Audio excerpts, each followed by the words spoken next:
The sun barely kissed the horizon, casting a blood-red glow over the crumbling stone walls of Redmont.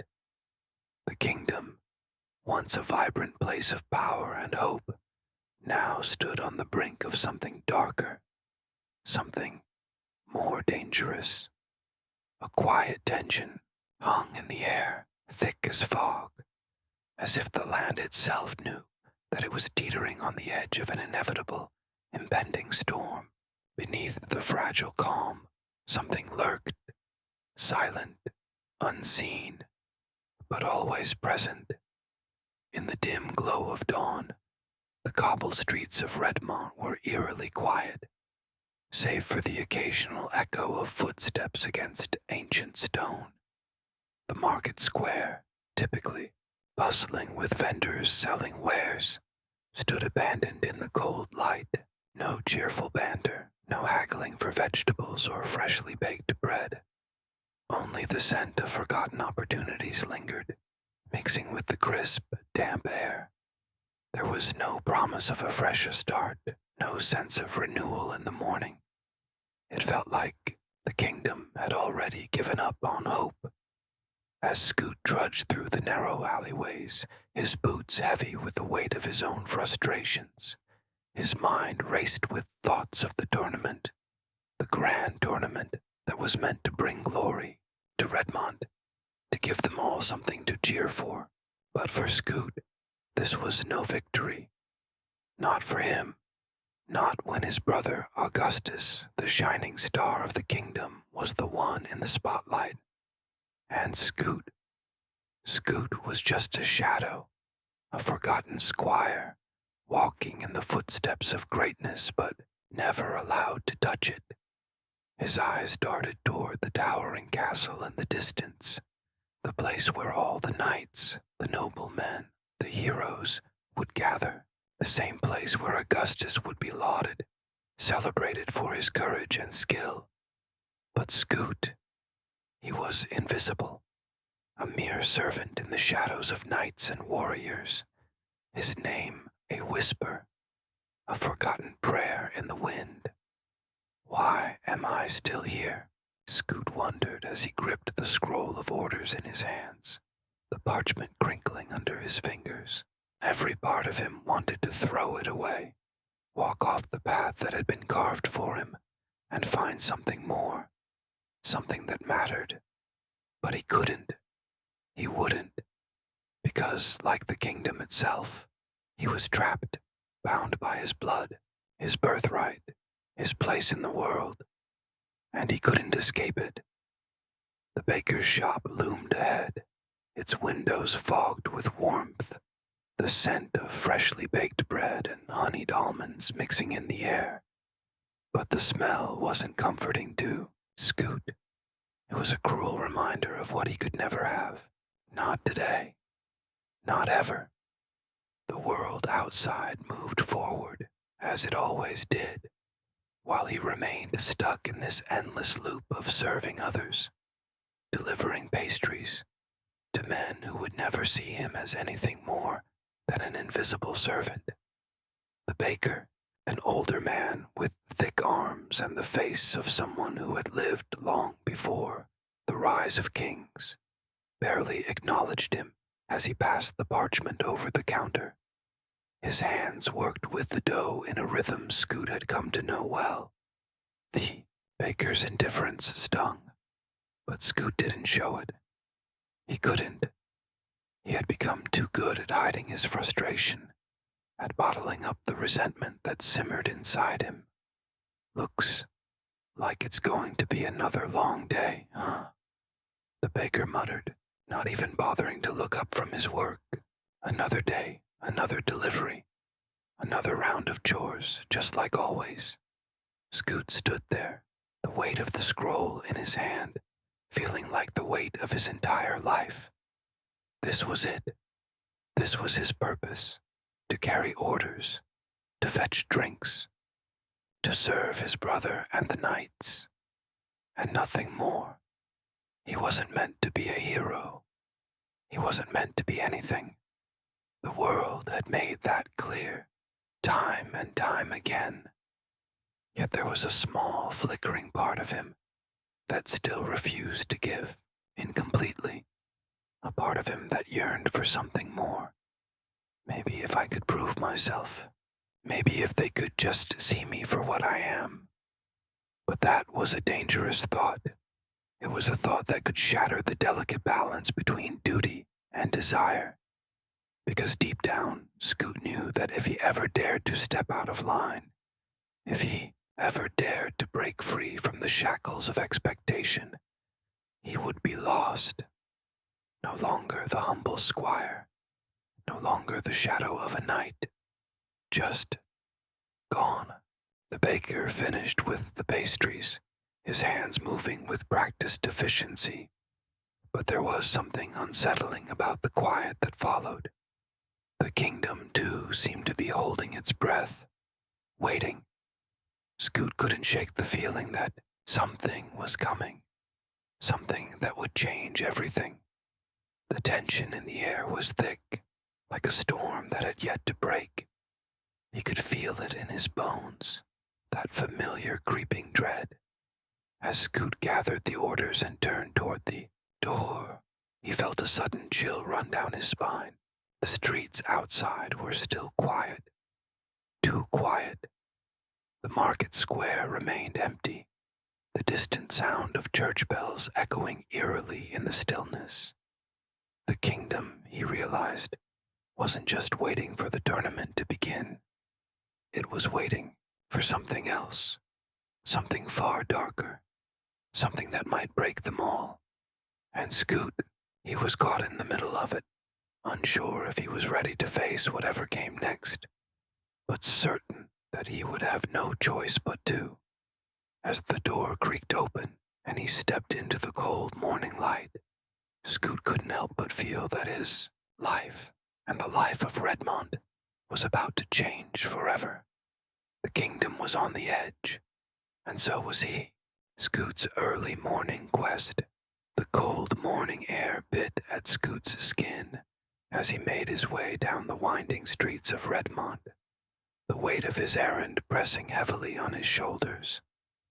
The cobblestones, slick with dew, seemed to mock him as he trudged forward, his boots clacking sharply with every step. This was the life he had chosen, or more accurately, the life that had been chosen for him. He wasn't a knight, not even close. He wasn't anything remarkable, just a squire, a glorified servant, carrying orders for those who truly mattered. And today, like every other day, it was pastries. Pastries for the knights, for Augustus and his noble peers, whose names would be shouted in triumph during the grand tournament. Scoot couldn't even remember the last time anyone had shouted his name with any kind of respect. He glanced up toward the distant spires of the castle, the walls rising like a fortress of unreachable dreams. The knights practiced their swordplay beneath the sun, basking in their glory while he fetched breakfast for them. It was a cruel irony, a constant reminder of the gap between his world and theirs.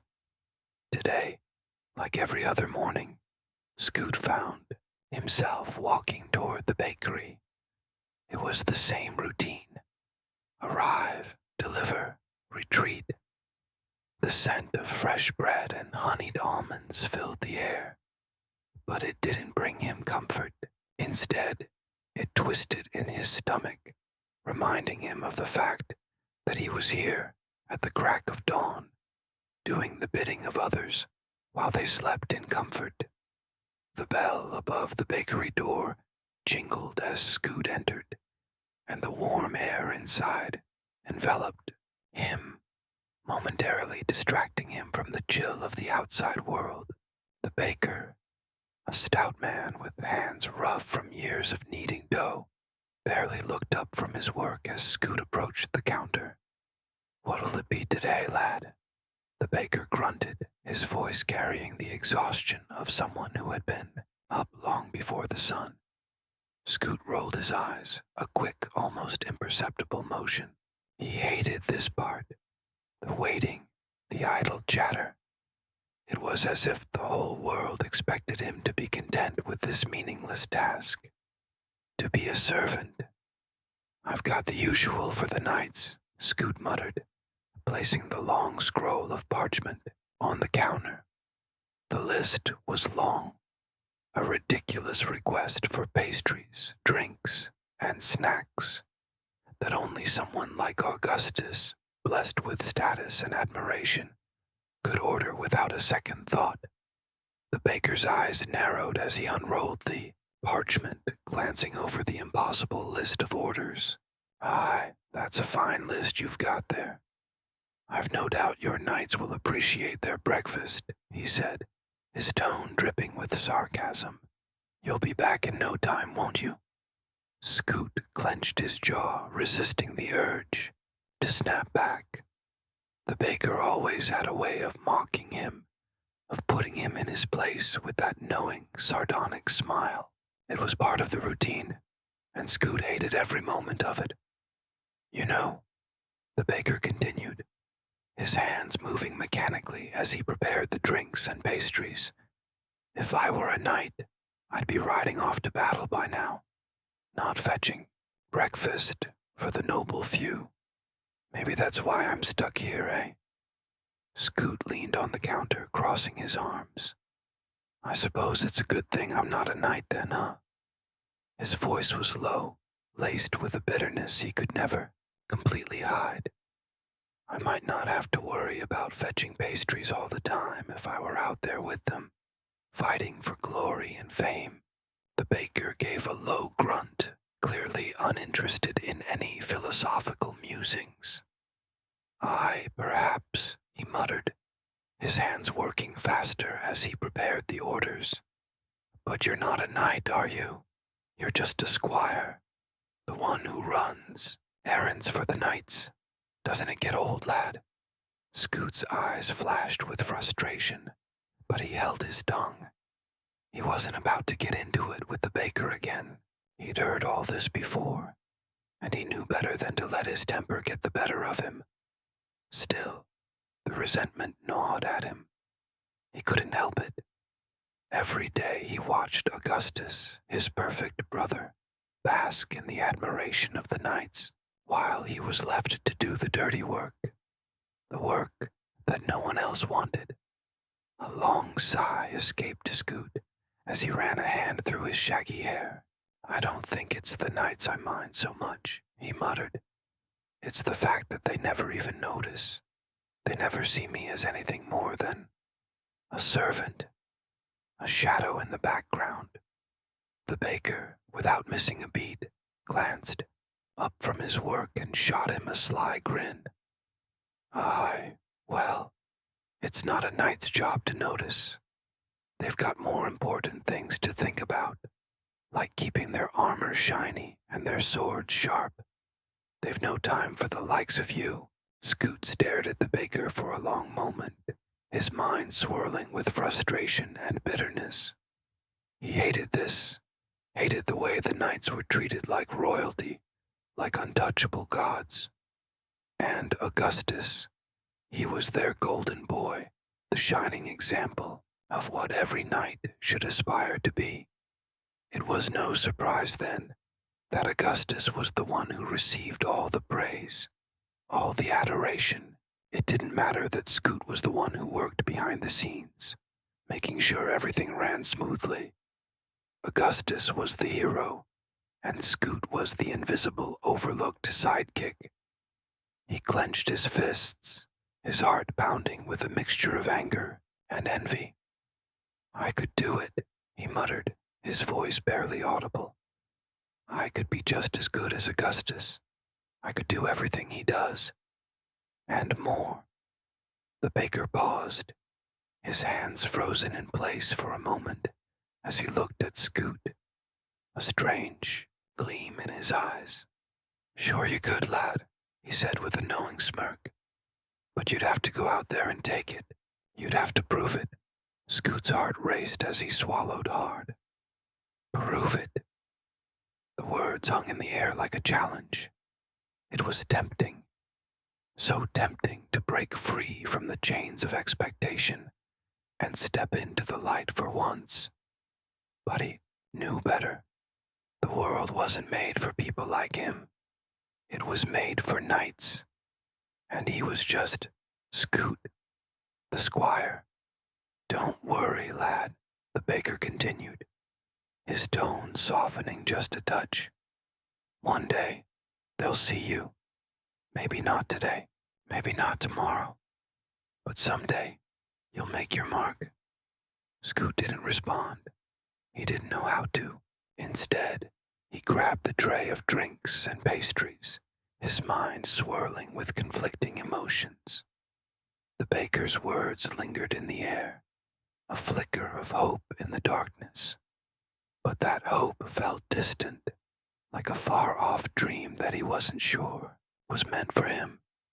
With a grunt, he turned and walked out of the bakery, the door creaking closed behind him. He wasn't sure what the future held, but one thing was certain. He was tired of being overlooked. He was tired of being nothing more than a shadow in the background. And one day, he swore, he would prove it. Scoot and Augustus, brothers at odds. As Scoot made his way through the crowded courtyard, the weight of the morning's task still gnawing at him, he couldn't shake the feeling that the world was conspiring against him. Everywhere he turned, people admired his older brother, Augustus. The knights' gazes flickered with awe whenever Augustus walked by, and the noble's eyes practically sparkled with admiration. Augustus, his perfect, flawless brother, was adored by the entire kingdom. Every flick of his golden hair, every perfectly timed smile, seemed to make the hearts of the kingdom's finest ladies flutter in unison. His armor shone like the sun, and his presence alone could command the respect of the fiercest warriors. He was the shining knight, the one who fought for glory and honor, the one whose name was whispered in reverence. And Scoot was just the squire, the one who ran errands, fetched pastries, and never got any recognition. Scoot couldn't help but resent the way the world seemed to elevate Augustus on a pedestal, while he was left to scrub the mud from the boots of knights who had no time for him. He walked toward the training yard, where Augustus stood, chatting with his fellow knights as they prepared for their morning drills. Scoot paused at the edge of the courtyard, watching his brother, the man everyone admired. Augustus was so composed, so regal in his posture. His demeanor screamed confidence. His smile radiated warmth, and every movement he made seemed effortless. It was as if the world had always been built around him, designed to highlight his brilliance. And Scoot, well, Scoot was just a kid with dreams too big for his station. "Scoot," came the voice, that always carried a certain air of authority, even when it was simply calling out his name. Augustus turned, his golden hair catching the light like a halo as he waved him over. The knights around him chuckled, nodding at Scoot in recognition. Scoot forced a tight smile, his stomach churning with frustration.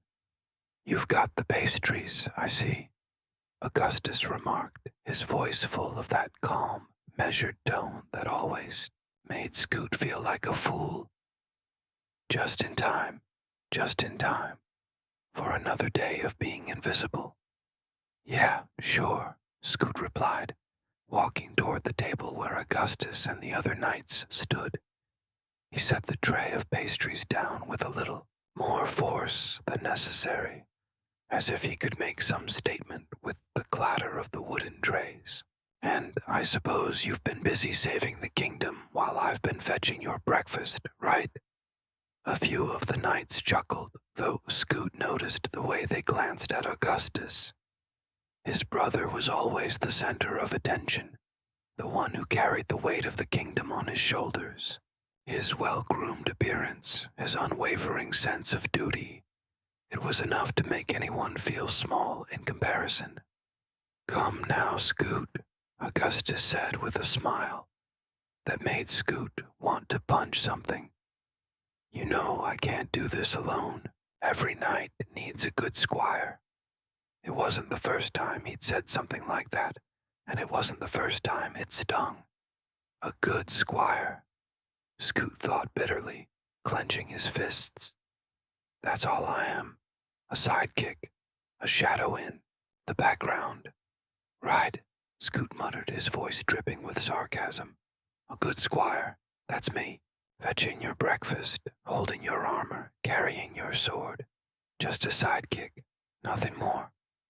Augustus looked at him, his brow furrowing slightly, as if he didn't quite understand the weight of Scoot's words. He wasn't used to being challenged, not by Scoot. They had always been brothers, but that didn't mean Scoot didn't feel the weight of their difference in status. "Don't be so dramatic, Scoot," Augustus said with a laugh, his eyes glinting with amusement. "You know, I couldn't do it without you." That was the thing about Augustus. He never meant to hurt. He never meant to make Scoot feel small. But his kindness only emphasized how much more he had than Scoot. He was the hero, the one everyone relied on. He was the one whose every action was lauded, every decision praised. And Scoot was just Scoot. "So, what's the big plan today, huh?" Scoot asked, trying to mask the bitterness in his tone. "Going to fight in the tournament? Or are you just going to charm the nobles again with that oh-so-perfect smile of yours?" Augustus didn't seem offended. He never did.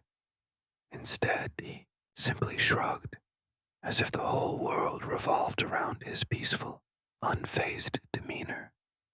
"I've got to prepare for the grand tournament. But first, we've got some work to do. You'll be right there with me, of course." Scoot's eyes narrowed. "Right," he said, his words tight with the kind of forced calm that only came when trying not to explode. "Of course. I'm always there, aren't I? Always doing the work. Always following orders. Can't make it to the tournament, can I? Not enough glory in being the one who gets the pastries, huh?" Augustus looked at him, his expression softening. "You're being unfair, Scoot," he said, his voice gentle. "I know it's tough, but you have to see." "Oh, I see perfectly," Scoot interrupted, his voice rising slightly. "I see how everyone adores you, how they cheer for you, how you get to wear that fancy armor and fight for glory while I get to be your errand boy. You're the hero, Augustus. You're the one who gets to shine." There it was, the resentment, the anger that had been bubbling under the surface for so long. He hated the way Augustus always seemed to glide through life, taking what was handed to him while Scoot was left behind in the dust, doing the menial tasks and going unnoticed. Augustus fell silent, staring at him with a mixture of confusion and sadness. He didn't understand. He never did. Scoot threw his hands up in the air, a loud sigh escaping him. "Never mind," he said with a humorless chuckle. "Go ahead, be the hero, and I'll just keep being the guy who fetches your damn pastries." There was a long pause. Augustus opened his mouth to speak, but Scoot cut him off with a sardonic grin. "Don't worry about me," Scoot said, his voice dripping with sarcasm. "I'll just be over here, making sure your armor stays shiny and your sword stays sharp. Wouldn't want to mess up your image, would I?" For a moment, Augustus said nothing. Then, with a tired sigh, he placed a hand on Scoot's shoulder. "We'll talk later, all right?" he said quietly, his tone softer than usual. Scoot didn't look at him. He didn't need to hear it. He just needed to get away, to be anywhere but here, in the shadow of the brother who would always be the hero. Yeah, Scoot said flatly. Later, as he turned away, he could hear Augustus talking to the other knights, their laughter ringing out. And Scoot, he was just the squire, the one who would never be seen, never be acknowledged, not unless he proved himself. And that thought, that bitter realization, weighed heavily on his chest as he walked away. The night's morning routine, the morning light filtered in through the high stone walls of the courtyard, casting long shadows over the sprawling training grounds of the Ivory Guard. The smell of leather, sweat, and steel hung heavy in the air as the knights prepared for another day of rigorous training. Swords clashed in the early morning air, and the rhythmic pounding of hammers striking metal echoed across the yard. Horses were groomed, armor adjusted, and weapons tested with practiced precision. The knights were a well-oiled machine, each movement calculated, each action a reflection of years spent in the service of the kingdom. Scoot stood at the edge of the courtyard, clutching the tray of pastries he had fetched earlier, watching the scene unfold with a sense of detached frustration. The knights were in their element, their movements fluid and graceful, as though they were born for this life. Their armor gleamed in the rising sun, and their swords glinted with deadly intent. To an outsider, they would appear as the embodiment of nobility and strength, but to Scoot, they were a constant reminder of everything he wasn't. He could feel the eyes of the knights on him as they passed, their gaze lingering for only a moment before returning to their training. There was a subtle arrogance in their glances, a quiet dismissal of his presence, as though he was just another face in the crowd, a mere squire, not even worthy of the attention they so effortlessly commanded. Scoot clenched his jaw, resisting the urge to lash out at the nearest knight. He didn't belong here, not in their world of polished armor and shining swords. He was just the errand boy, the one who fetched their food, cleaned their boots, and did whatever they deemed necessary. As he walked across the courtyard, he overheard snippets of conversation from the knights, their voices filled with laughter and camaraderie. They spoke of duels, tournaments, and victories, their words dripping with the confidence that came from years of being treated like royalty. Scoot's stomach churned as he overheard one of the knights, Sir Willem, boasting about a recent sparring match. "I'll tell you this," Sir Willem said, his voice brimming with self-assurance. "No one can stand up to the might of the Ivory Guard. We're the finest knights in the kingdom. Everyone knows it." Scoot's grip on the tray tightened. He could feel his irritation rising, but he said nothing, merely trudging forward, his boots clanking against the cobblestones. He wasn't a knight. He wasn't even close. He was just the guy who cleaned up after them. A sharp laugh broke through the air as Sir Hector, another member of the guard, clapped Scoot on the back. The force of the gesture almost made him stumble, but he caught himself just in time. "Careful, there, boy," Sir Hector said, his voice loud and boisterous. "Wouldn't want to drop those pastries now, would we?" The other knights chuckled, their eyes gleaming with amusement. They didn't take him seriously. They never did. Scoot could feel the sting of their laughter like a physical blow, but he bit his tongue, forcing a tight smile. He had learned, long ago, that the only way to survive in their world was to keep quiet and do as he was told. But that didn't mean it didn't hurt. He set the tray down on a nearby table his eyes scanning the yard. He had been here long enough to know that the knights' training was a carefully orchestrated performance. Every movement was precise, every action calculated. Their swords clashed with the force of thunder, their shields raised in perfect synchrony. It was a beautiful, terrifying sight to behold, and there, at the center of it all, was Augustus.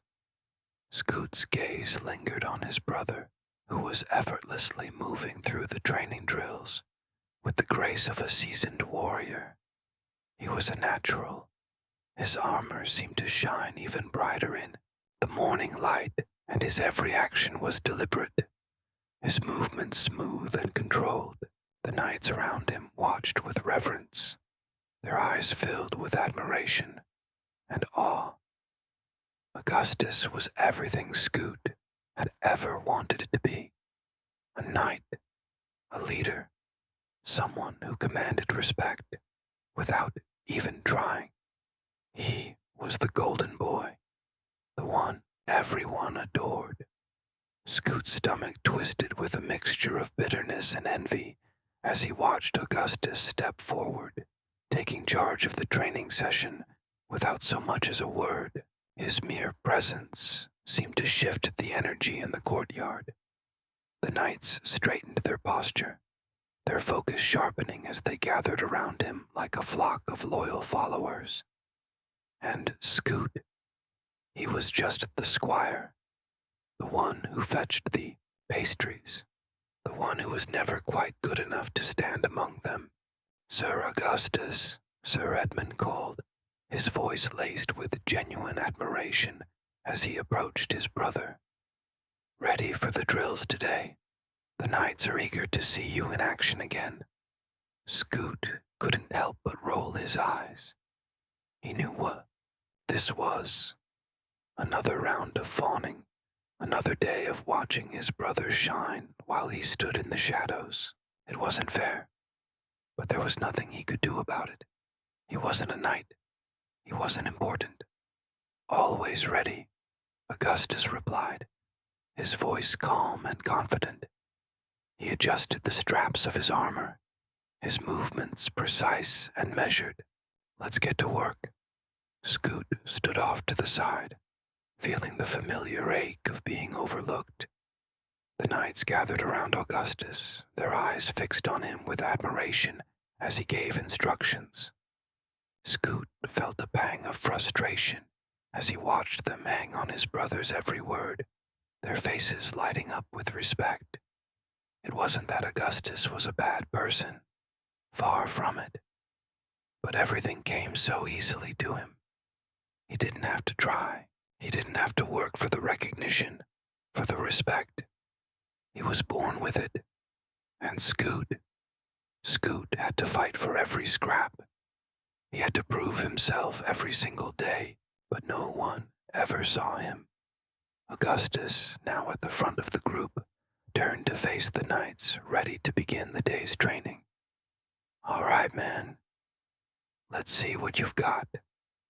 The knights rallied around him, eager to follow his lead. Scoot stood silently in the background, his heart heavy with the weight of his own insignificance. He could feel the eyes of the knights on him, but they weren't the eyes of comrades. They were the eyes of men who saw him as nothing more than a shadow. And yet, as Augustus took his place at the front, as the knights bowed their heads in deference to him, Scoot felt a strange, bitter pride.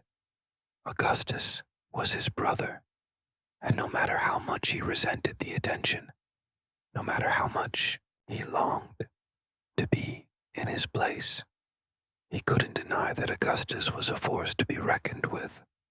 But that didn't make it any easier to watch the unlikely task.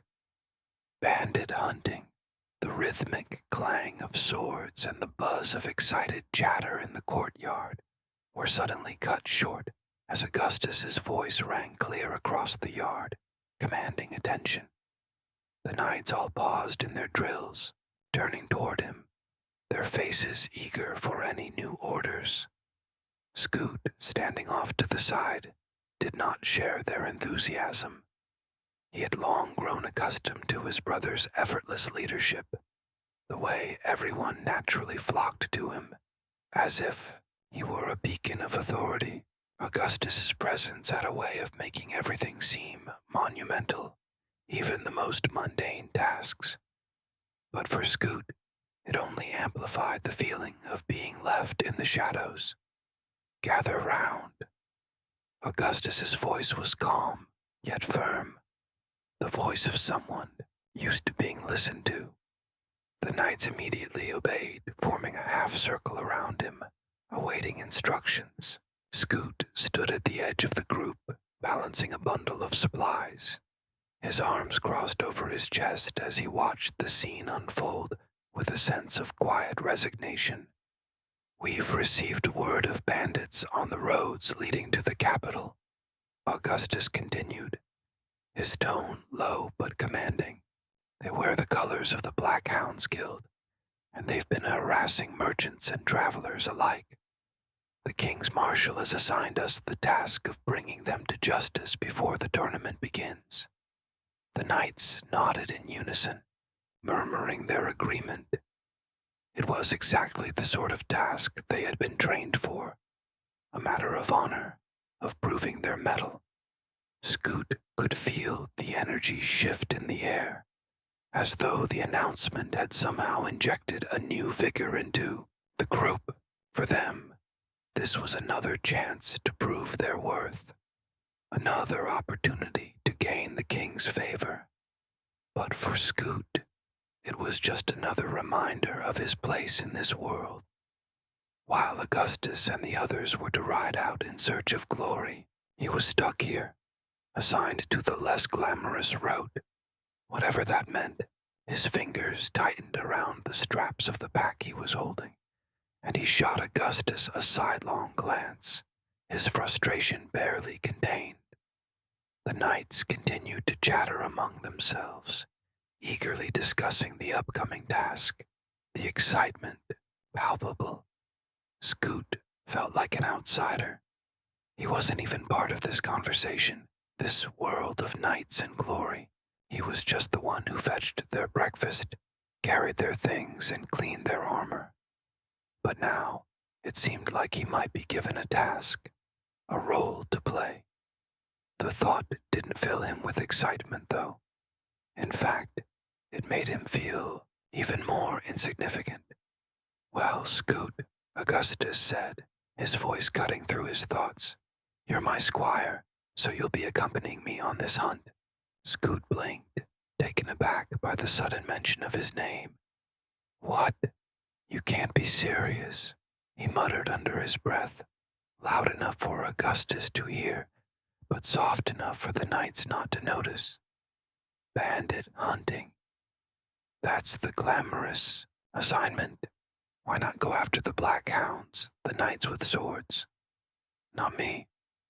Augustus didn't respond immediately, his gaze still fixed on the other knights as they discussed the details of the mission. He was calm, unwavering, like a rock in the middle of a storm. But Scoot could tell that his brother had heard him. He always did. There was an almost imperceptible twitch at the corner of Augustus' mouth, a sign that he was well aware of Scoot's bitterness. "You're coming with me," Augustus said quietly, his voice carrying just enough weight to remind Scoot who was in charge. "It's important. The roads need to be secured, and we need all hands on deck." Scoot's lips twisted into a grimace. "Yeah, sure," he muttered sarcastically. "All hands on deck, except for the one carrying the pastries, right?" Augustus shot him a glance, his eyes softening for just a moment before he turned back to the knights. "You'll be fine, Scoot," he said with a sigh, though his words held a hint of finality that made it clear this wasn't up for debate. "Now, get ready. We leave at dawn." The words hung in the air, and Scoot could feel the weight of them settle heavily in his chest. A part of him wanted to argue, to protest, but the truth was he didn't have much choice. Augustus had already decided, and so, with a mix of bitterness and resignation, Scoot nodded, watching as his brother moved to gather the rest of the knights. He wasn't about to admit it, but part of him felt a strange sense of anticipation. This wasn't a grand tournament or a shining victory, but it was something. It was a chance to do more than just carry the trays, a chance to prove that he wasn't just a sidekick in his brother's story. But then the reality set in again. He was still a squire, and no matter what he did, he would always be in Augustus's shadow. The knights were already moving toward the stables, preparing their horses, and Scoot, despite his internal turmoil, followed reluctantly in their wake. The road ahead was unclear, but one thing was certain. Whatever awaited them, it wasn't going to be easy. "Can you believe this?" Scoot muttered to himself, feeling the familiar sting of resentment bubble up once again. Bandit hunting. What's next? Serving them their victory feast. He knew it was pointless to complain, but that didn't stop him from trying to lighten his own mood. After all, what else did he have but his sarcasm? The brothers would ride together, but not as equals. Augustus was the knight, the hero, the one who would be admired by all.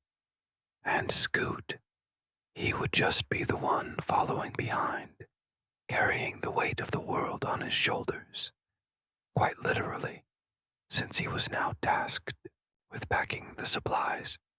As they mounted their horses, the reality of the situation began to sink in. Scoot adjusted his gear and looked up at his brother, who was already in full control of the situation. Augustus was ready to face whatever lay ahead with a calm, assured demeanor. Scoot, on the other hand, was filled with doubts and resentment, but he knew that he had no choice but to follow.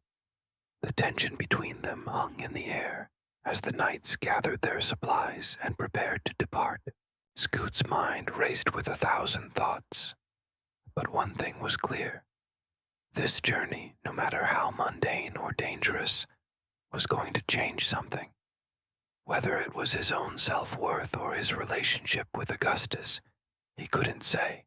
But as the first light of dawn broke over the kingdom of Redmond, Scoot couldn't help but feel like he was standing at the edge of something much bigger than himself.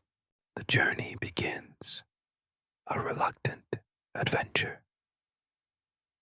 The morning sun hung low on the horizon, casting a golden glow over the rolling fields that stretched endlessly across the kingdom. The air was crisp, the scent of earth and fresh grass lingering in the cool morning breeze. As they rode through the countryside, Scoot couldn't help but glance at the landscape, its beauty undeniable. Fields of barley rippling like a sea of gold, distant hills rising in the haze, and forests that whispered secrets with every gust of wind. But the serenity of the countryside did little to ease the restless knot tightening in his chest. Scoot let out a long sigh as he adjusted the strap of his pack. The rhythmic sound of hooves on the dirt road beneath him did nothing to calm his nerves. The adventure ahead, while perhaps thrilling to others, felt like another reminder of his place, of how small and insignificant he still was. There was no glory to be found here, only the weight of expectation and the inevitable comparisons to Augustus. Beside him, Augustus rode with a calm that seemed almost unnatural. His posture was perfect, his cloak fluttering behind him like a banner of nobility. Scoot hated how effortlessly his brother seemed to carry the mantle of heroism, how the world bent itself to him. Every glance from a passing villager, every nod of respect, only served to deepen the divide between them. Augustus was the knight, the golden boy, and Scoot was just the squire, the one who fetched breakfast, polished armor, and followed orders without question. The brothers rode in silence for a while, each absorbed in their own thoughts. Scoot glanced over at Augustus, who was staring straight ahead, his face a mask of composure. Scoot had always hated that about him. How he could be so calm, so steady, as though nothing in the world could shake him. You know, if I had a coin for every time someone looked at you, like you were some kind of god, I'd be rich by now, Scoot muttered, half to himself, half to Augustus. Augustus, seemingly unfazed, glanced at his brother with a slight grin. You should be grateful, Scoot. It makes us look good, doesn't it? Scoot snorted. Yeah, sure. You get all the glory, and I get to carry your stuff. Wonderful trade-off. A playful glint flickered in Augustus's eyes. If you didn't carry my stuff, I'd have to do it myself. Imagine how awful that would be. Scoot shot him a side-eye. Oh yeah, you would probably die under the weight of your own armor.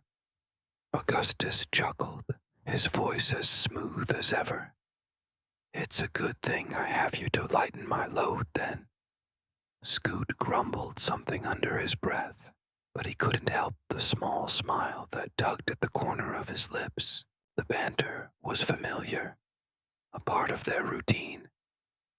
But there was always a lingering bitterness in Scoot's words, an unspoken frustration that he'd never quite been able to shake. He knew Augustus didn't mean to rub his position in his face, but it didn't stop the sting from being there. The journey took them through a small village, nestled in a valley where the narrow dirt paths twisted through clusters of houses with thatched roofs. As they passed through, the usual hustle and bustle of village life seemed almost surreal against the backdrop of their journey. Farmers hurried to market, children chased each other through the streets, and the scent of fresh-baked bread mingled with the earthy aroma of the morning. But for all the life and energy around them, the village felt strangely indifferent to Scoot. It wasn't that they ignored him. They simply didn't seem to care. They didn't look at him with admiration or awe like they did Augustus. Scoot couldn't help but notice the way their eyes always seemed to linger on his brother, the way they practically fell over themselves to offer a kind word or a handshake. It wasn't anything new, but it still irked him.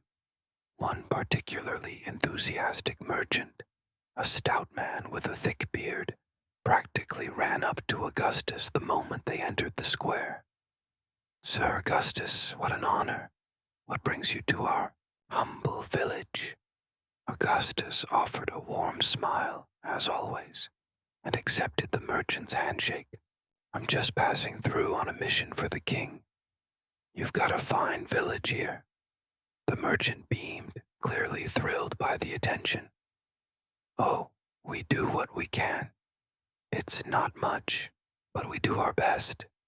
Will you be staying for the tournament? Not this time, Augustus replied smoothly. I've got business to attend to, but I'll make sure to visit when I can. The crowd that had gathered around Augustus grew, and Scoot could see their eager faces, hanging on his every word. The knights who were accompanying them also gave Augustus respectful nods, clearly looking to him as their leader.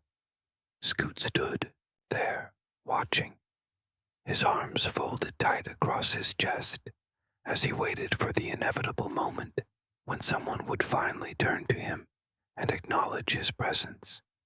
But that moment never came. Not once did anyone offer him a kind word, not even a glance. They all seemed content to bask in the glory of Augustus, their golden boy, and that familiar feeling of being invisible washed over him again. Scoot shifted uncomfortably in his saddle, his eyes narrowing as Augustus finished talking and the crowd began to disperse. As the villagers scattered, Augustus glanced at Scoot with a raised brow. "What's the matter? You look like you've swallowed a lemon." Scoot clenched his jaw and forced a smile. "Oh, nothing. Just enjoying the sights," he said, the words tinged with bitterness. Augustus didn't seem to catch the edge in his voice. "You should try smiling more, Scoot. The world doesn't owe you anything, but it helps to be pleasant." Scoot couldn't suppress the sarcastic laugh that bubbled up. "Right. I'll work on that. Maybe I'll smile at every merchant who ignores me. It'll be great." He could see Augustus bite back a grin, though he remained quiet. There was a subtle understanding between them, unspoken but present, in the way Augustus knew when to press and when to let Scoot have his space. The moment passed, and the brothers continued their journey, the tension between them lingering like a cloud on an otherwise beautiful day. As they rode on, Scoot couldn't shake the feeling that no matter how far they traveled, no matter how many adventures they embarked on, he would always be the one in the background, hidden behind his brother's shining armor. But for once, just once, Scoot wondered if this journey would offer him something more than just a chance to be overlooked. Perhaps, just perhaps, there was more to this adventure than he could see. A dangerous encounter. The bandit attack. The stillness of the countryside was shattered by the sharp snap of a twig breaking underfoot. Augustus slowed his horse, glancing around with practiced vigilance, while Scoot's eyes narrowed, his hand instinctively drifting to the hilt of his sword. The road ahead was quiet, too quiet, and a heavy sense of tension clung to the air, like the wait before a storm. They had been traveling for hours now, the horizon stretching endlessly before them, but this sudden shift in the atmosphere was not lost on Scoot. Every instinct told him something was wrong, and a cold shiver ran down his spine. He shifted in his saddle, his hand tightening around the reins as he turned his gaze from the road to the dense trees on either side. There was no sign of movement, no hint of anything out of place. "Do you feel that?" Scoot muttered, glancing at Augustus. Augustus, ever the picture of calm, gave a single nod. "Keep your wits about you," he said softly, his voice steady, but Scoot could hear the undercurrent of tension in it. "We're not alone." Before Scoot could respond, the ambush came without warning. A figure darted from the brush, cloaked in dark, tattered fabrics, a gleaming dagger in hand. The bandit's face was obscured by a mask, but his eyes, cold and fierce, locked onto the brothers with the predatory intent. He moved quickly, his footfalls barely making a sound as he closed the distance between them. Scoot barely had time to draw his sword before the bandit was upon them. The attack was swift. The bandit lunged at Augustus, aiming for his neck, but Augustus was faster, his blade flashing in a practiced arc to deflect the blow.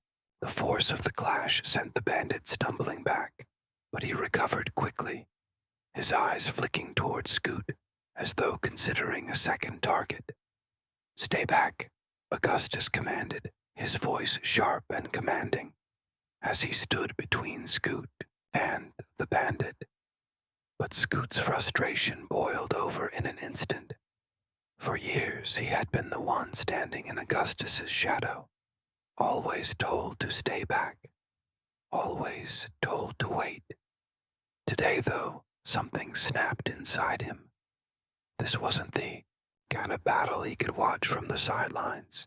He wasn't going to be the helpless, overlooked squire anymore. "I'm not going to stand behind you," Scoot muttered through gritted teeth, already spurring his horse forward. He unsheathed his sword, the metal hissing as it slid free from its scabbard. "I've had enough of that." Without waiting for a response, he charged. Augustus's eyes widened in surprise. But there was no time for words now. The bandit's eyes flicked toward Scoot, and with a quick grunt, he turned to meet him, slashing his dagger through the air with deadly precision. Scoot parried the strike just in time, the metal ringing as the blades clashed. For a moment, Scoot's heart hammered in his chest, his breath quick and shallow, his mind raced.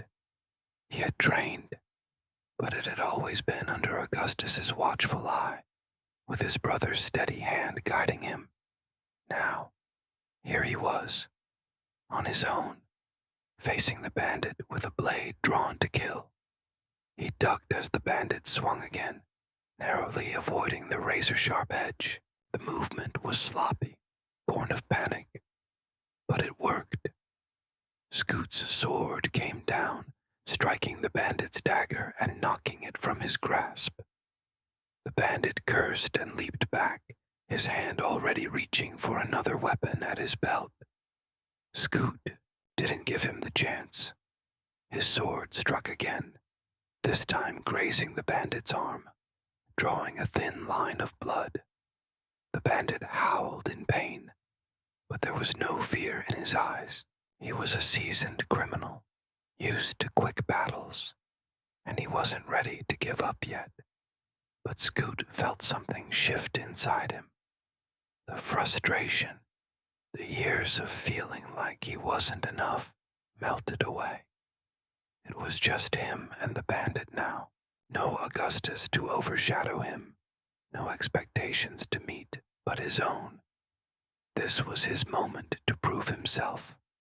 With a battle cry, Scoot lunged, his sword crashing into the bandit's side. The blow was solid, and the bandit stumbled backward, clutching at his wound. For a split second, Scoot saw the man's eyes widen in realization that he was losing ground. That moment of hesitation was enough. Augustus, who had been momentarily distracted by a second bandit that had emerged from the shadows, turned just in time to see Scoot land the decisive blow. The bandit crumpled to the ground, groaning in pain, and Scoot stood over him, his breath coming in heavy gasps, his sword still raised. "That was impressive," Augustus said, his voice laced with something between surprise and approval. "But you need to be careful. Don't let your emotions control you." Scoot lowered his sword, the adrenaline slowly fading as he realized what he had done. He had stepped up. He had fought. For the first time in years, he hadn't been the one left behind. And it felt strange, unfamiliar, but somehow it felt right. The second bandit, seeing his companion fall, hesitated for a moment, his eyes flicking nervously between Augustus and Scoot. Without a word, he turned and fled, vanishing into the trees as quickly as he had come. Scoot stood there, his chest heaving, trying to process what had just happened. He had never imagined himself in a fight like that. Never thought he'd have the chance to stand side by side with Augustus, to fight for something more than just his brother's approval. As the dust settled, Augustus sheathed his sword with a fluid motion and turned to Scoot, his face serious, though there was a flicker of something softer in his eyes. "You did well," he said, his tone surprisingly warm. Scoot looked down at his sword, a small, self-satisfied grin tugging at his lips. "I didn't think I had it in me." Augustus clapped him on the shoulder, his usual calm demeanor returning. "You've got more in you than you realize." As they continued their journey, the silence between them felt different now. The bond between the brothers had shifted just a little, thanks to the chaos of the bandit attack. Scoot might have finally earned a place beside his brother, even if he still wasn't sure where he stood in the larger scheme of things. But one thing was certain: this adventure was far from over, and for the first time, Scoot was ready to face whatever came next. The merchant and the hidden threat. The road to the next village had grown narrower, the trees growing denser, casting long shadows across the worn path. As the brothers rode side by side, the weight of their earlier encounter with the bandits hung in the air. Augustus seemed unfazed, ever the stoic knight, but Scoot couldn't shake the feeling that something was still off. There was a strange energy surrounding the entire situation, like they were being drawn deeper into a web they didn't fully understand. Their quiet ride was interrupted by a figure on the side of the road. A hunched man with a cart piled high with crates, covered by a faded cloth. His face was obscured by a dark, scraggly beard, and his eyes darted around nervously as he adjusted his cart. Scoot's eyes narrowed instinctively. The merchant's demeanor was far too furtive for someone just traveling the road, and something about the way he was looking over his shoulder felt wrong. Augustus slowed his horse, his gaze wary, but his tone remained polite as he addressed the merchant. "Good day, traveler. What do you have there? You seem in a bit of a hurry." The merchant stiffened, his eyes flicking nervously to the brothers. Well, I'm just passing through," he muttered, wiping his hands on his worn tunic. "Some goods for sale, nothing special. Just the usual, you know." Scoot's skepticism flared. His eyes flicked over the crates, noting the way the merchant's hands lingered over them with too much care. "What's so special about your goods?" Scoot asked, his voice flat with suspicion. "Don't seem like something you'd be selling out here." The merchant's lips pressed together, and he glanced around again, almost as though he feared someone was listening. "Nothing for a squire's ears, boy," he snapped, though the words were laced with an edge of uncertainty. "Just some trinkets, baubles, stuff from the road. Nothing you'd be interested in." Augustus frowned, his brow furrowing in thought. There was something in the merchant's nervousness that didn't sit right with him. He could see it too, the unease, the way the man's eyes darted nervously to the woods and back. "Are you sure?" Augustus asked, his voice steady and calm. "You've got nothing that could be useful to someone like us?" The merchant hesitated for a moment too long, before his face softened into a practiced, disarming smile. Well, there's one thing," he muttered, stepping closer to the brothers, lowering his voice. "Something that could be valuable to someone looking for rare finds." Scoot's eyes narrowed further, and a sense of foreboding washed over him. "What is it?" he asked, his voice sharp now, desperate for an answer. The merchant glanced over both shoulders again and lowered his voice. "I've got some stolen goods. Nothing too serious, mind you. Just some items from the last raid, a few bits of jewelry, maybe a royal brooch or two." At the mention of stolen goods, Scoot's suspicion deepened. "From the bandits?" he asked sharply, leaning forward in his saddle.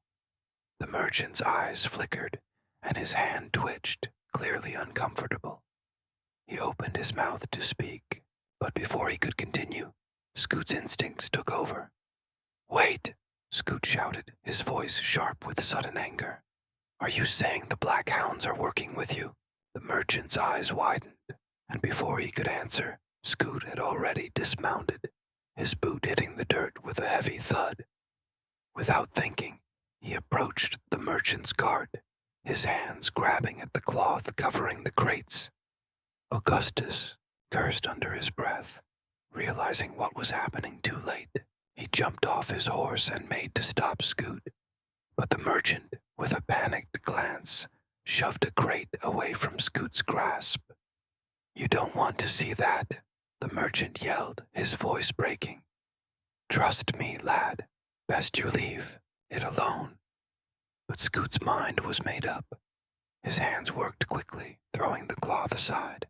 The crates beneath were filled with a mixture of tarnished jewelry, trinkets, and items wrapped in layers of cloth that looked far too fine for a common merchant. There, among the stolen goods, lay a royal brooch, etched with the insignia of the king's house. "This," Scoot murmured under his breath, feeling the weight of the brooch in his hand. "This is from the castle." Before Scoot could take another breath, the merchant lunged at him, his hand reaching for the brooch. "That's mine. You don't know what you're getting into, boy." The merchant's desperation only fueled Scoot's rage. "You think you can sell stolen goods on the open road and get away with it?" Scoot hissed, his grip tightening around the brooch. The merchant's eyes darted toward Augustus, seeking a way out. "You don't understand. I have no choice, he pleaded, backing away. In that moment, the merchant turned and bolted, his cart creaking as he dashed into the trees. Scoot, his blood pumping, didn't hesitate. "Get him," he yelled to Augustus, already charging after the man. Scoot's legs pumped furiously beneath him, the anger and frustration propelling him forward. Augustus's voice rang out behind him, calm but firm. "Scoot, wait." But Scoot couldn't stop. His body moved faster than his mind, the thrill of pursuit washing over him. The merchant had to be stopped. He was the key to something larger, something dangerous. The brothers raced through the woods, the merchant ahead of them, his footsteps pounding against the earth. He had a head start, but Scoot was fast, too fast. They were closing in, but as they rounded a bend in the trees, the merchant's form disappeared. The silence that followed was deafening. Scoot skidded to a stop, his breath ragged, eyes scanning the shadows. Augustus pulled up beside him, his expression unreadable, though there was an underlying tension in his posture. "You've gone too far, Scoot," Augustus said quietly, his voice more disappointed than angry. "This was never your fight to begin with." Scoot gritted his teeth, frustration bubbling up again. "You don't get it, Augustus. I'm not just some squire anymore. I'm not the kid following you around." Augustus met his brother's gaze, his eyes softening for a brief moment. "I know," he said, his voice low. "But this is how you get yourself into trouble." Scoot clenched his fists, the brooch still tightly gripped in his hand. The distance between them seemed vast, even in the shared silence of the forest. Augustus, the perfect knight, always in control, always calm, always right. Scoot felt the walls between them grow higher, but this time he wasn't backing down. He turned away from Augustus, his jaw set in quiet defiance. The chase was far from over. Betrayal, uncovered, a traitor among the court. The sun was beginning to dip lower in the sky as the brothers rode toward the tournament grounds, the excitement of the day's events already building in the air. Banners fluttered in the wind, and the distant sounds of cheering echoed through the streets, heralding the grand spectacle that was to come. But for Augustus and Scoot, the growing clamor was nothing more than a distant hum, drowned out by the heavy weight of the discovery they had just made. Augustus rode in silence, his expression unreadable. He had been the picture of stoic control all day, but now as they moved through the streets leading to the castle, the sense of urgency between them was palpable. His grip on the reins tightened, and his eyes never strayed far from the road. Ahead, something was off. The pieces were starting to fall into place, but they were still far from a full picture. Scoot, ever the restless one, broke the silence, his voice low and tense. "So, what now?" he asked, his words carrying an edge of disbelief. "Do we just go back and tell the king's marshal? Let them handle the rest?" Augustus's gaze flickered toward him for just a moment, and his lips pressed into a thin line. "No, it's not that simple," he replied, his voice grim. "We've got a bigger problem than a few scattered bandits. This is something far more dangerous." The note they had found, tucked away in the weathered box in the bandits' hideout, had changed everything. It was nothing more than a scrap of parchment, but its contents were enough to send a chill down both of their spines. The writing was hastily scrawled, but the message was clear. An attack was planned for the final match of the tournament. It spoke of a well-timed strike, a coordinated assault when all eyes would be on the field, ensuring that the bandits' victory would go unnoticed in the chaos. "Someone in the court is behind this," Augustus murmured under his breath, his gaze fixed on the horizon. "A traitor, and they've been feeding information to the Black Hounds." Scoot's stomach churned at the thought. The idea of a traitor within the king's court was enough to send ripples of fear through anyone who had ever served under the crown. A betrayal of this magnitude was not just a threat to the kingdom. It was a personal attack on everything they stood for. "Who could it be?" Scoot asked, his voice tinged with frustration. "Someone close to the king, a trusted advisor." "It could be anyone." Augustus didn't answer immediately, his mind racing. The reality of the situation was starting to hit him. The attack, the stolen goods, the bandits. They were all part of something far more intricate, and they were only beginning to scratch the surface. "Whoever it is, they know exactly how to play this game," Augustus said, his tone growing colder. "They've got a plan that will put everyone at the tournament at risk." Scoot's mind was already racing, his thoughts spinning wildly. The tournament was the kingdom's most anticipated event, a celebration of chivalry, honor, and tradition. It was where knights from all across the land gathered to prove their strength and skill, and now it was the very place where this unseen enemy planned to strike. The weight of it all was becoming suffocating. As they reached the gates of the tournament grounds, the brothers were met with the frantic energy of preparations. Squires scrambled to set up tents, knights practiced in the training fields, and spectators filled the stands, their chatter blending into a cacophony of anticipation. But none of it mattered. None of it could drown out the gnawing sense of unease that had settled in Scoot's chest. His mind kept going back to the note. How had the traitor gained access to the king's plans? Who in the court could have had such knowledge, such influence? Augustus had been tight-lipped about his suspicions, but Scoot knew his brother. He was already piecing things together in his mind, already making a plan. "Augustus, we need to find out who's behind this," Scoot said, his voice low but determined. "We can't just wait for them to strike. We have to stop them before it's too late." Augustus nodded, his gaze hardening. "I agree, but we can't do it alone. We need to be smart about this." Scoot's chest tightened at his brother's calm demeanor. He could feel the weight of the investigation settling squarely on Augustus's broad shoulders. Augustus had always been the steady one, the one with a plan, the one who everyone trusted.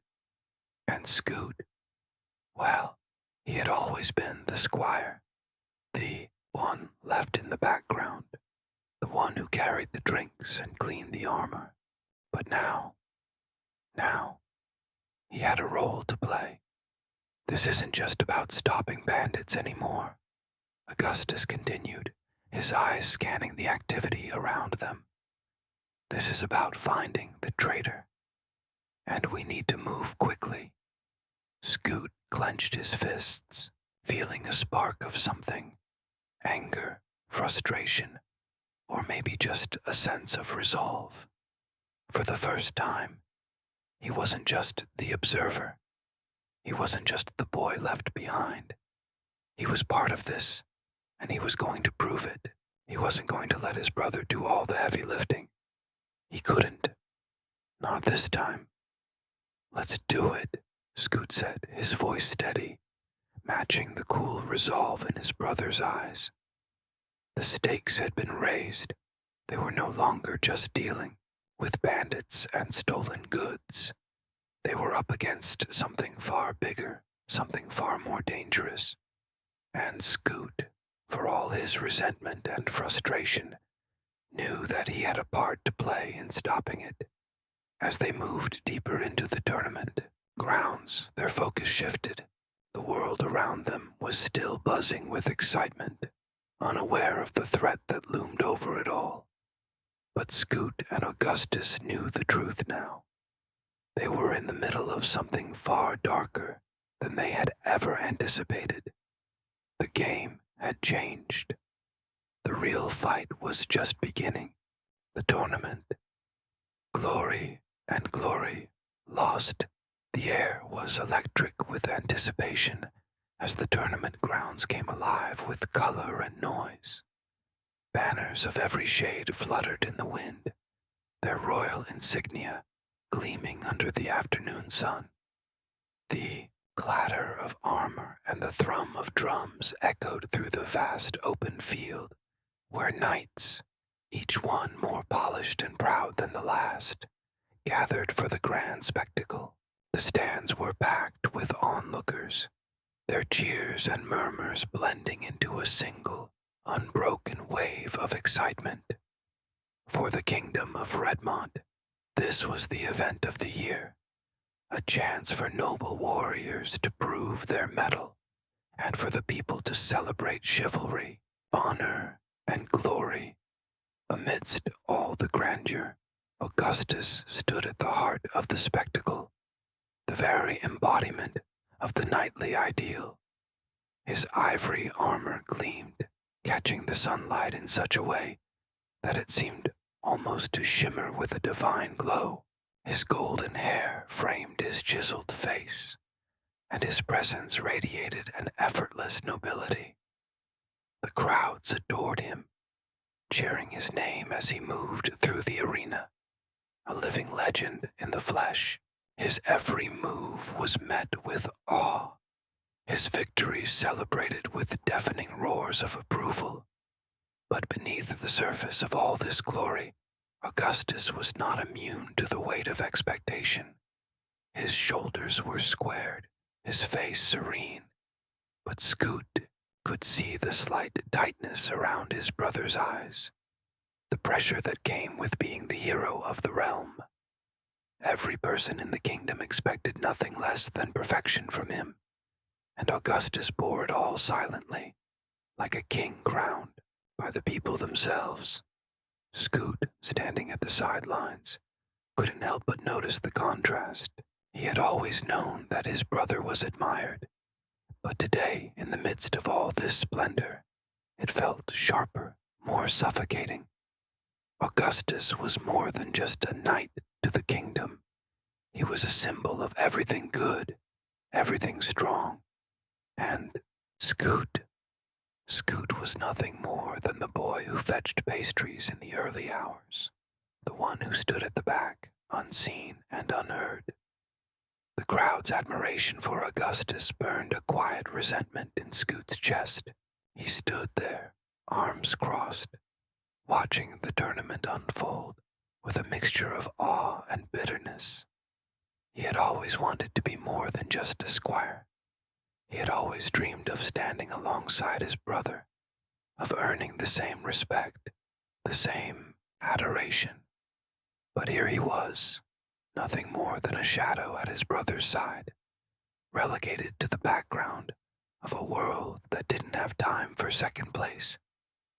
As Augustus prepared for his next match, Scoot couldn't help but watch him, the hero of the day, his face serene, his every movement graceful and deliberate.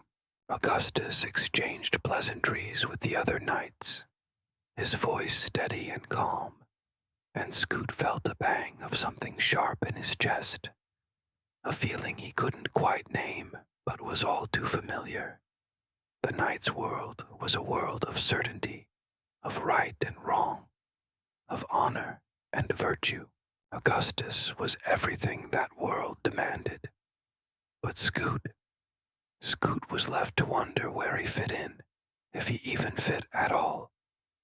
It wasn't that he didn't admire his brother, he did, more than anyone. But the gulf between them, the distance between hero and squire, had never felt so wide, so insurmountable.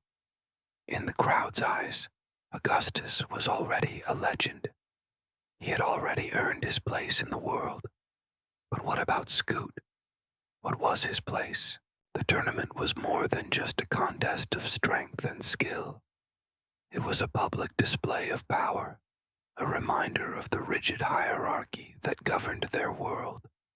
Knights fought and the people cheered, and then there were the squires, there to serve, to support, to stand in the background.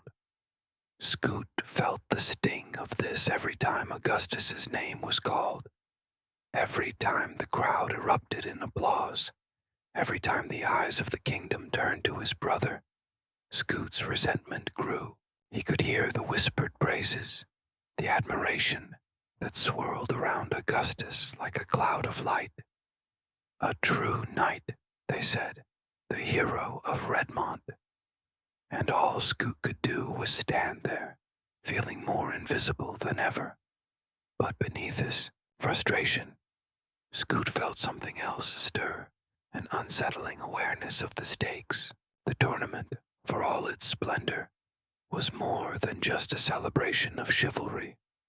The note they had uncovered, the hidden plot, lingered in the back of his mind. There was something darker at play here, something that threatened to upend everything they held dear. The bandits, the traitor in the court.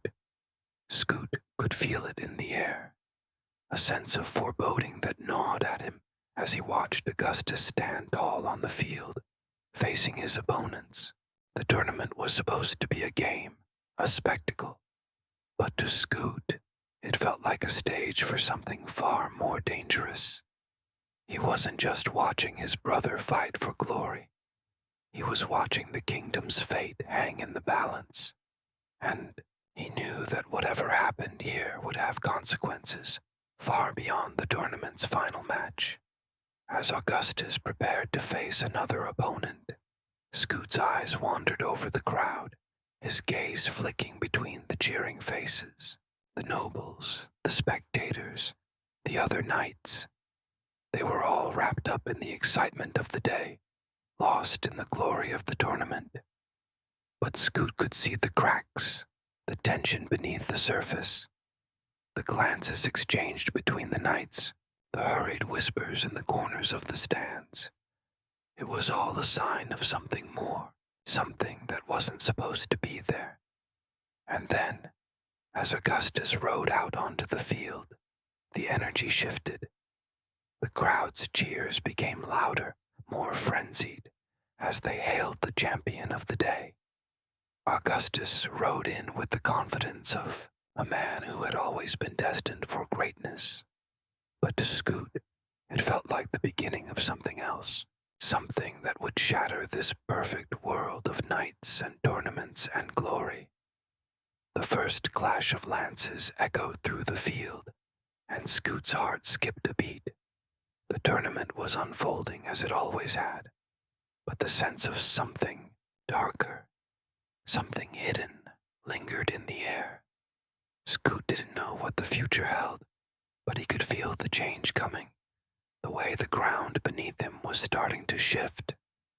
As Augustus engaged in the match, his movements graceful and calculated, Scoot couldn't help but feel the weight of his brother's perfection, the weight of his own inadequacy. The stakes were higher than anyone realized, and Scoot was beginning to understand just how much was at risk, not just for the kingdom, but for them too. The world they lived in, this world of honor and glory, was starting to unravel, and Scoot, for all his bitterness, knew he would have to face it head on. The cheers continued to rise, but for Scoot, it felt more like the sound of a world spinning toward an inevitable crash. The final confrontation. The traitor revealed. The grand tournament had barely reached its final moments when the weight of impending chaos began to suffocate the atmosphere. The cheers from the stands, once filled with excitement and celebration, now felt hollow. Augustus stood among the knights, his expression calm yet focused as the tournament continued around him. But Scoot, still seated on the sidelines, couldn't shake the dark knot tightening in his chest. It was all too quiet now, too serene, as if the kingdom was holding its breath before something terrible would happen. Then, the note they had found, the one that detailed the plan to strike during the tournament, came back to haunt them. Augustus had handled it with his usual coolness, but Scoot could feel the urgency in his brother's steps. The shadows of a traitor within the court had grown longer, stretching into the very heart of the kingdom. And now, the final pieces of the puzzle were falling into place. The atmosphere in the court was thick with tension. The final match was underway, the knights clashing in a blur of steel and might. But all Scoot could think about was the conspiracy that lay just beneath the surface of the games. Augustus had been right. This wasn't just a tournament. This was something much darker, something dangerous. And as the final moments of the match loomed, so too did the moment of reckoning. In the crowded chamber where the court had gathered, Augustus and Scoot stood face to face with the very person they had least expected. The traitor, the one who had manipulated events from the shadows, pulling the strings with a smile that never faltered. It was the king's marshal, Sir Edmund, the very man who had seemed to be the most loyal, the most steadfast of all. Now, his betrayal stood clear as day in the cold stone chamber.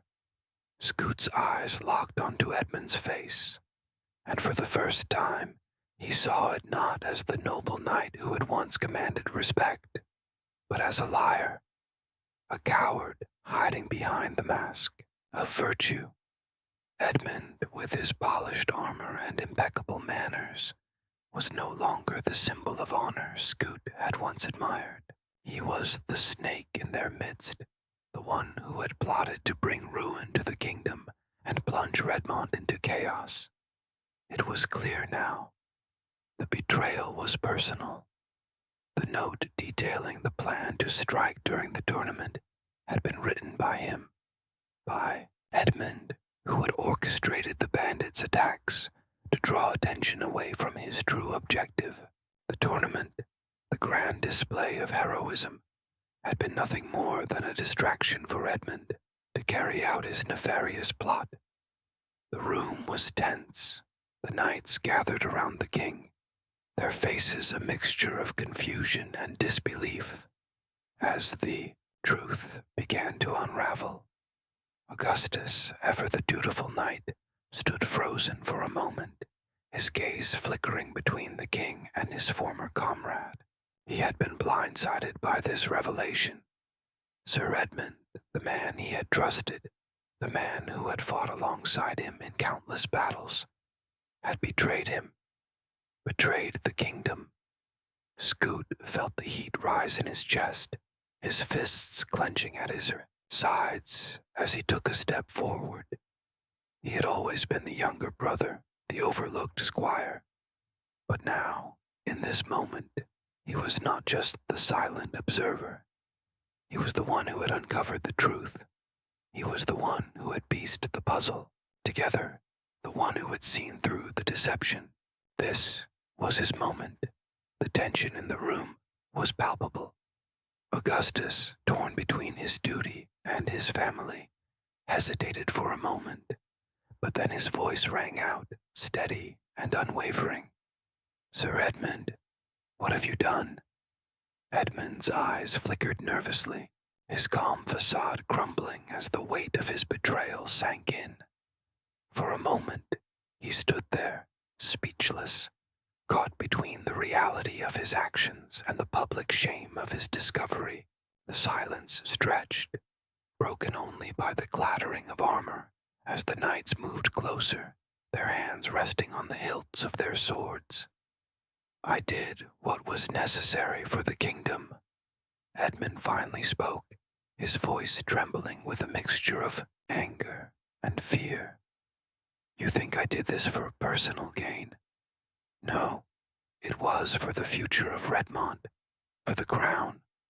The king is weak, his reign must end, and I—" A sharp gasp ran through the court, and before Edmund could finish his sentence, Augustus moved, swift and decisive. He drew his sword, the blade gleaming in the dim light. "You betrayed us all," he said, his voice barely above a whisper, but it carried the weight of 1,000 accusations. "You betrayed me." Scoot could see the pain in Augustus's eyes, a pain that cut deeper than any blade could. His brother had always been the pillar of righteousness, the one who believed in the ideals of knighthood, of honor and duty. But now, that idealism was crumbling. The betrayal from within his own ranks had shattered something inside Augustus. Scoot could see it. He was no longer just a knight of Redmond. He was a man caught in the storm of disillusionment, struggling to hold on to the pieces of the world he had once believed in. The knights surrounded Edmund, their swords drawn, ready to carry out the king's judgment. But Augustus, his eyes fixed on his brother, shook his head. "We do this by the book. We don't become the monsters we're fighting."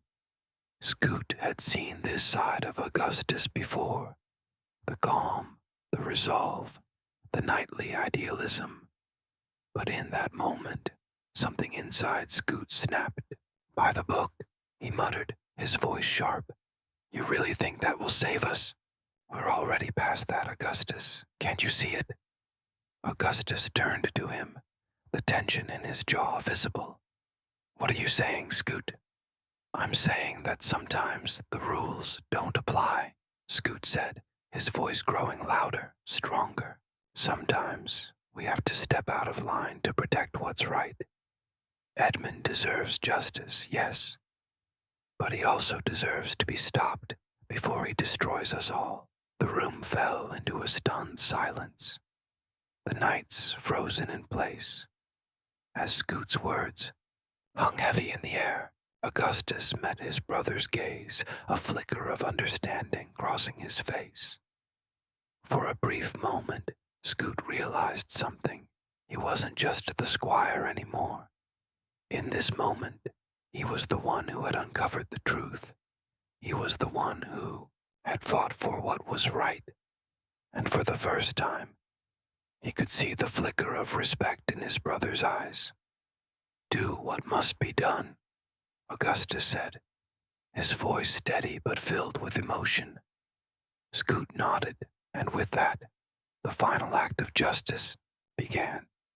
As the knights closed in on Edmund, the traitor's fate was sealed, and in that moment, the world of knights and honor began to shift.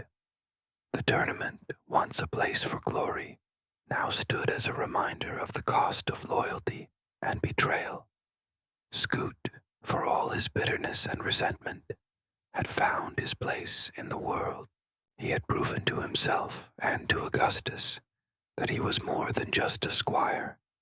He was a man capable of stepping into the light, even in the darkest of times. A brother's bond, victory, and sacrifice. The air in the grand hall was thick with the weight of victory and the sting of betrayal. Sir Edmund, the once beloved knight, had been taken into custody. The tournament, meant to be a celebration of glory, had turned into a battleground of ideals, of loyalty and betrayal. The kingdom was safe for now, but the cost of that safety lingered in the air, like a shadow. Augustus stood near the center of the hall, his armor glinting in the light, though the shine was muted by the weight of the day's events. He had done what was expected of him, what a knight of Redmont was supposed to do. He had uncovered the traitor, protected the kingdom, and restored honor. But even in his triumph, something had shifted in him. The clean, noble idealism he had always clung to had cracked, and in its place was something more complicated. Scoot stood at the edge of the room, watching his brother. His own victory, small but significant, had come in the form of uncovering the truth, stepping forward when no one else had dared to. And yet, the weight of it sat heavy in his chest. He wasn't sure what to feel or how to reconcile the admiration he had for Augustus with the bitterness that had taken root in his heart over the years. But now, as he watched Augustus, he understood something he hadn't before. There was no such thing as a perfect knight, no matter how polished the armor or how noble the cause. Augustus had never asked for the weight of the kingdom's expectations to fall on his shoulders. He had never chosen to be the shining hero. He had simply accepted it, and in doing so, he had borne a burden that Scoot had never truly understood until now. With a deep breath, Scoot approached his brother. Augustus didn't turn at first, his eyes still fixed on the people around him, the knights and lords who sought his approval. But Scoot didn't care about them. He only cared about this moment with his brother, his only family left in the world. Augustus, Scoot said softly, his voice not quite steady. Augustus turned, his expression unreadable at first, but then it softened as he saw his younger brother standing there, eyes filled with something more than resentment. They had been through too much, fought too many battles, to let this moment pass without saying something, without acknowledging what had happened. "You did well," Augustus said, his voice low, but there was a note of something unspoken in his words. Respect. Maybe even something deeper. Scoot couldn't quite find the words. His brother, the one who had always been the ideal, the one who had carried the weight of everyone's expectations, had stood by him through the chaos. But Scoot had always resented that idealism, had always felt like the shadow of his brother's greatness. Now standing here, Scoot realized that perhaps he had been the one in the shadow all along, not because Augustus had cast it, but because Scoot had never allowed himself to step into the light. "I thought I was just a squire," Scoot said quietly, the words escaping before he could stop them. "I thought I was just supposed to follow you, carry your armor, fetch your meals. But today, I did something. I uncovered the truth. You did more than that," Augustus interrupted, his voice more forceful now. He took a step closer to Scoot, his eyes locking with his brother's. "You saved us. You saved me. And that's something I'll never forget." Scoot felt the sting of those words, stirring emotions he hadn't allowed himself to acknowledge.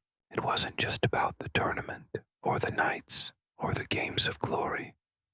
It was about them, about the bond they shared, even in the midst of their differences.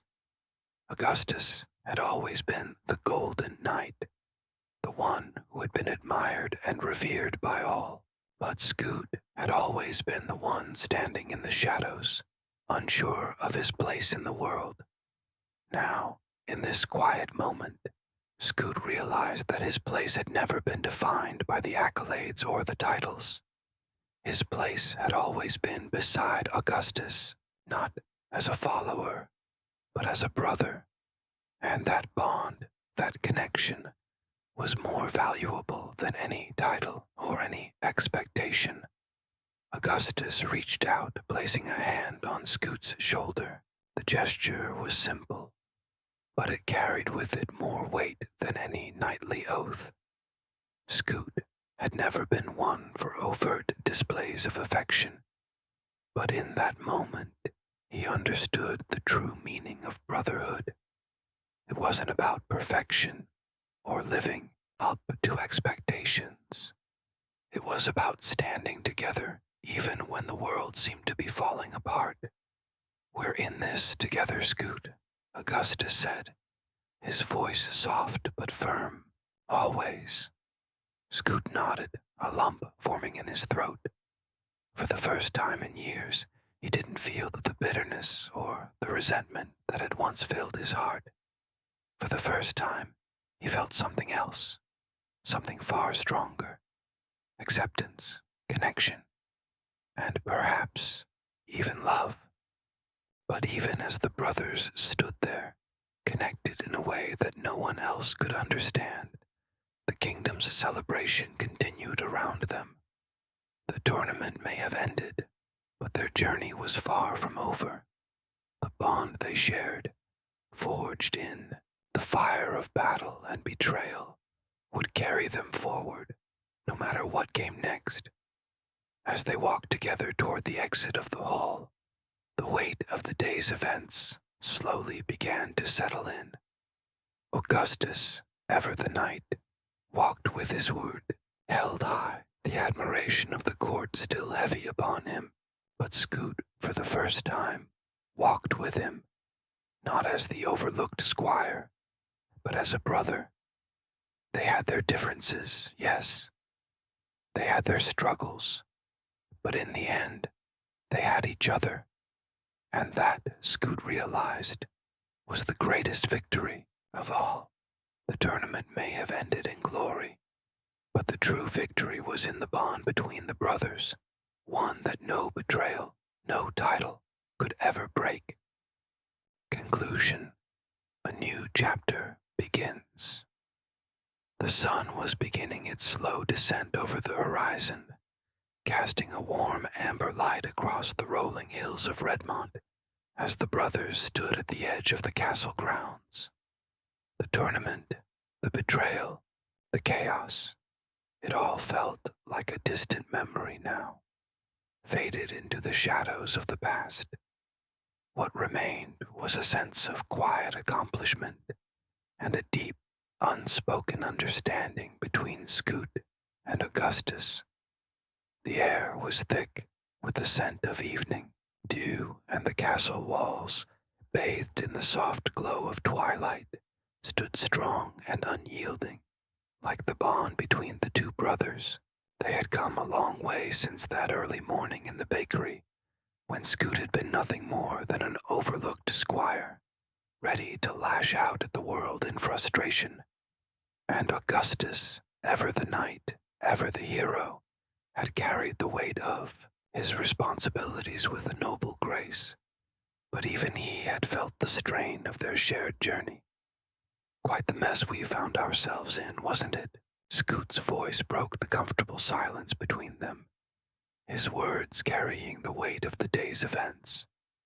He turned to Augustus, a wry smile tugging at the corners of his lips. There was no bitterness now, only the recognition of everything they had endured together. Augustus chuckled, his hand resting casually on the pommel of his sword, as if the weight of it had grown lighter in recent days. I never imagined it would end like this, but I suppose that's the nature of these things. The world is never as it seems. Scoot looked out across the horizon, watching the last rays of sunlight stretch over the landscape. The kingdom, once a place of distant glory and unattainable ideals, now felt like home. Home in a way it never had before. The tournament had come and gone, but it wasn't the tournament that had changed them. It was everything that had led up to this point. The betrayal, the bandits, the endless nights spent on the road, and the small moments between the two of them. Moments of understanding, moments of growth. You know, Scoot continued, his voice softer now. I used to think all I was meant to do was follow you, carry your armor, run your errands. His voice faltered, as if he wasn't sure whether to say what was on his mind. But today, I did something. I uncovered the truth. I didn't just follow you. I stood by your side. Augustus glanced at him, a rare softness in his gaze. You've always been more than just a squire, Scoot. You're my brother, and today you proved that. Scoot wasn't sure how to respond to that. He wasn't used to hearing those kinds of words from Augustus. Not in such a direct way, not with so much sincerity. For so long, he had carried the weight of his own inadequacy, the feeling that he was just the overlooked younger sibling, a sidekick to a golden knight. But in this moment, standing next to his brother, he realized that their journey had forged a bond that went beyond titles, beyond roles. They were brothers in every sense of the word, partners, equals, even if their paths had been different. I never thought I'd be the one to step up, to be the one to figure things out, Scooty said, shaking his head. But I guess life's full of surprises. And so are we. Augustus smiled, a quiet understanding passing between them. The world has a funny way of revealing what we're truly capable of. You just have to be willing to look beyond what others see. Scoot nodded. He had always admired Augustus's ability to rise above, to carry the weight of the world with such ease. But now he understood that it wasn't just about the weight of honor or the weight of expectation. It was about the people who stood beside you. It was about the shared journey, the shared struggles. And in that, he had found something he had never expected to find, his own strength. So, Scoot said, his grin returning as he shifted his gaze to the path ahead. What's next for us, brother? Augustus's eyes sparkled with the same sense of adventure that had always guided him. The road never truly ends. There's always another adventure waiting, another challenge to face. But I think we've earned a rest. For now. For a moment, they both stood there, taking in the beauty of the land they had fought for, the land that had shaped them. The air was still the world at peace for the time being, but Scoot knew that peace would be fleeting, that the adventure was never truly over. And yet, there was a certain comfort in that, a promise that there would always be something more, something worth fighting for. And with that thought, the brothers began to walk back toward the castle, side by side. The darkness was settling in, but it no longer felt threatening. Instead, it felt like the beginning of something new, something they would face together, as brothers. The future was uncertain, but one thing was clear. They had each other, and that, Scoot realized, was all they would ever need. As they walked into the heart of the kingdom, the stars began to appear in the sky. and the first whispers of the night breeze stirred the banners high above the castle walls. The journey was far from over. The world was still full of mysteries, dangers, and new beginnings. But as long as they had each other, there was nothing they couldn't face. The adventure continued, just not today. Today, they would rest, and tomorrow, when the sun rose again, they would step forward into whatever came next, together.